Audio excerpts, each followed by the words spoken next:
Did you know that there's a list of prescription medications that can raise your triglycerides without your knowledge and without your permission? So if you have very high triglycerides, or if you've been eating a low-carb diet to try to reverse your high triglycerides and your triglycerides are just not responding as they should, watch this short video until the end so you can see if you're taking one of these prescription medications that could be keeping your triglycerides elevated despite your best efforts. I'm Dr. Ken Berry, a family physician. Let's look at this list.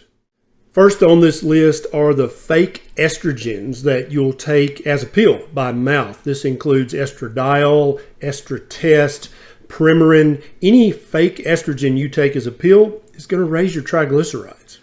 The second class of medications on this list that will raise your triglycerides are the beta blockers, especially the older generation beta blockers like atenolol, propranolol, and metoprolol that might be used for blood pressure or a heart issue. The older versions of beta blockers can raise your triglycerides substantially.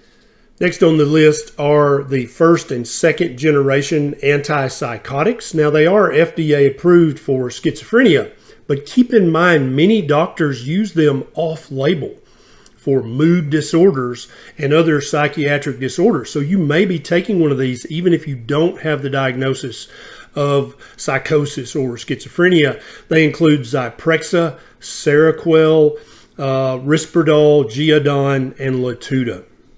Next on the list is Accutane and all of the new generation of Accutane-like medications. They all will raise your triglycerides, some of them quite significantly. And so if you have severe acne that's scarring, you may need these medications, but you want to try to take the one that has the lowest risk of elevating your triglycerides. And you also want to eat a very low carbohydrate diet to help control the triglycerides in the background.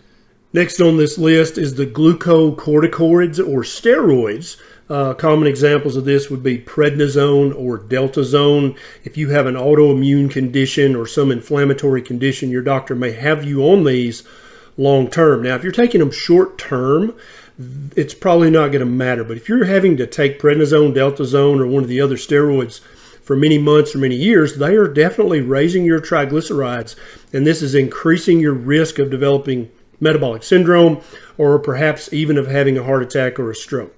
Next on this list is a very common class of medications, and these are diuretics, specifically the loop diuretics like furosemide or Lasix, and the thiazide diuretics like HCT or HCTZ. Now there's a long list of medications that are in these drug classes. So talk to your pharmacist if you're taking a fluid pill to make sure that it's not in one of these two classes, because if it is, it's raising your triglycerides.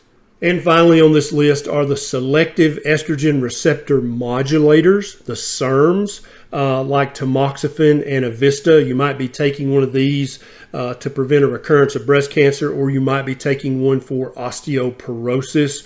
There are probably better alternatives that won't raise your triglycerides. I've included a link to the research down in the show notes below so you can print this out and take to your doctor if your doctor doubts the validity of what I say and what you say.